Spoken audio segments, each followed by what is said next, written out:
Subscribe to our channel by clicking the subscribe button. Click the bell button and enjoy the latest uploads from our channel. طرف سے اگر کچھ کرو گے تو وہ قابل قبول نہیں ہے، چاہے وہ کتنا ہی اچھا کیوں نہ ہو۔ دیکھو ابھی جمعے کی نماز میں 2 رکعتیں پڑھاؤں گا انشاءاللہ، اگر میں 2 رکعت کے بجائے 3 رکعتیں پڑھا دوں، مان لو گے آپ لوگ؟ میں دلیل یہ دوں، آپ لوگ کہیں بھائی نبی صلی اللہ علیہ وسلم نے 2 رکعتیں جمعے کی پڑھی، مولوی صاحب آپ نے 3 کیوں پڑھائی؟ میں کہتا ہوں 3 سے منع کیا ہے کہیں ہے بھائی؟ کہیں نبی نے تیسری رکعت سے منع کیا؟ اور میں کہوں بدعت کی 2 قسمیں، بدعت حسنہ، بدعت سیئہ، ایک بری بدعت اور ایک اچھی بدعت۔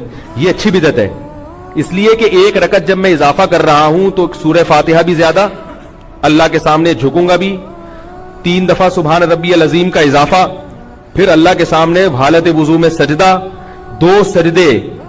اس پہ تو آپ کو چاہیے مجھے پیسے دو مزید، بولو مولوی صاحب آپ کی جتنی تنخواہ تھی ہم نے اس میں اضافہ کر دیا کیونکہ آپ کام زیادہ کر رہے ہیں۔ اب ایسا ہونا چاہیے نا، کیونکہ یہ بدعت حسنہ ہو گئی نا۔ تو بھائی بدعت حسنہ سیئہ جو علماء نے لکھا ہے نا، وہ بدعت سے یہ اصطلاحی بدعت مراد نہیں ہے، لغوی بدعت مراد ہے کہ جس کی اصل نبی سے ملتی ہو، تفصیل نہ ملتی ہو۔ جیسے حضرت عمر نے 20 رکعت تراویح شروع کی، اس کو بدعت اس معنی میں کہا گیا ہے کہ نبی صلی اللہ علیہ وسلم نے تراویح شروع کر کے ختم کر دی تھی، اس خوف سے کہ امت پہ واجب نہ ہو جائے۔ حضرت عمر، اور پھر یہ صحابہ پھر بھی پڑھتے آ رہے تھے، لیکن حضرت عمر نے کیا کیا کہ باقاعدہ دوبارہ سے صحابہ کو ایک کام پہ جمع کر دیا، ایک امام پر۔ تو یہ لغوی اعتبار سے بدعت کہا گیا، اس لیے کہ جو کام وقتی طور پر کسی حکمت سے ختم ہو چکا تھا، اور ختم بھی بالکل یا نہیں ہوا تھا۔ حضرت ابوبکر کے دور میں بھی تراویح ہوتی تھی، پڑھتے تھے صحابہ، لیکن ایک امام کے پیچھے نہیں ہوتی تھی۔ حضرت عمر نے ایک امام کے پیچھے جمع کی کیونکہ نبی نے جب اپنے دور میں تراویح پڑھی تو ایک امام آپ صلی اللہ علیہ وسلم تھے، باقی صحابہ سارے ان کے مقتدی تھے۔ تو یہ اصطلاحی اعتبار سے بدعت نہیں ہے، عین سنت ہے، سنت کو زندہ کیا ہے۔ لغوی اعتبار سے ڈکشنری میں اس کو بدعت اس لیے کہتے ہیں کہ ایک نیا کام تھا جو ابوبکر کے دور میں اس ترتیب سے نہیں تھا، ورنہ جو اصطلاحی بدعت ہے وہ چاہے اچھی ہو چاہے بری ہو، وہ حرام ہی ہے، وہ ناجائز ہی ہے۔ جیسے میں کوئی بھی کہنا بدعت کی 2 قسمیں حسنہ سیئہ، تو آپ ان سے کہیں کہ ٹھیک ہے اذان سے پہلے صلاۃ والسلام ہم پڑھتے ہیں، اگر ہم اذان کے بعد بھی شروع کر دیں لاؤڈ اسپیکر پہ تو یہ حسنہ ہے یا سیئہ ہے؟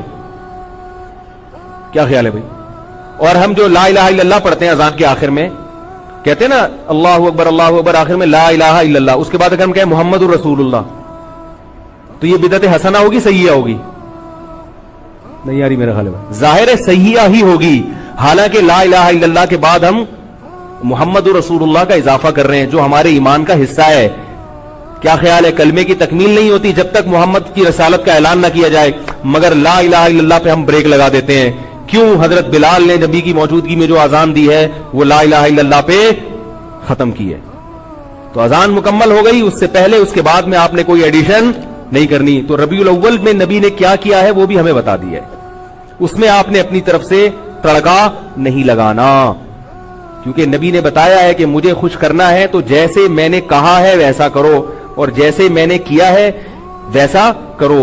نبی کی اطاعت کا بھی حکم اور اتباع کا بھی۔ اطاعت اور اتباع میں فرق یہ ہے کہ اطاعت قول میں ہوتی ہے، نبی نے جو کہا وہ کرو، اور اتباع کا مطلب جیسے جیسے کر رہے ہیں ویسے ویسے کرتے چلے جاؤ۔ طبیعہ جو ہے عربی میں گائے کے بچے کو کہتے ہیں جو ماں کے پیچھے پیچھے چلتا ہے، یہاں بھی پتہ چلتا ہے کہ وہ بھی تقلید ہی کرتا ہے۔ ماں کا بچہ طبیعہ جو گائے کا بچہ ہوتا ہے نا، طبیعہ جہاں جہاں ماں جاتی ہے وہ وہاں جاتا ہے کہ نہیں جاتا؟ اس لیے کہ اس کو دلیل اس لیے نہیں مانگتا اپنی ماں سے، اس کو پتا ہوتا ہے میری ماں مجھے گٹر میں نہیں گرائے گی کیونکہ یہ میری ماں ہے۔ کیا خیال ہے بھائی؟ اس کو پتا ہے اماں جہاں جا رہی ہے صحیح جگہ جا رہی ہوگی۔ تو اس سے پتہ چلتا ہے اتباع یا طبیع کا جو لفظ ہے یہ دلیل اور بلا دلیل دونوں کو شامل ہے۔ تو اللہ نے کیا حکم دیا کہ نبی کی اتباع کرو، یعنی جیسے جیسے نبی کرتے رہے ویسا ویسا کرنا شروع کر دو۔ تو نبی نے ربیع الاول میں جو کیا بھائی وہ کر لو۔ کیا خیال؟ صحابہ کے دور میں تو یہ جلوس نہیں ہوئے اور اس طرح سے نہیں روڈ بلاک کیے گئے۔ نبی جب تہجد کی نماز پڑھتے تھے تو اس کا خیال کرتے تھے کسی کی آنکھ نہ کھلے۔ جب رات کو گھر میں آتے تو دروازہ اتنی آہستہ سے آواز دیتے، سلام کرتے کہ جو جاگ رہا ہے وہ سلام سن لے اور جو سو رہا ہے اس کی آواز سے آنکھ نہ کھلے۔ اتنا اہتمام کر رہے ہیں، اور ہم ربیع الاول ایسے مناتے ہیں روڈ بلاک۔ میں ملیشیا میں تھا، 2-4 تاجر آئے یہاں پہ 9-10 محرم کو، ابھی جو 40واں تھا نا امام حسین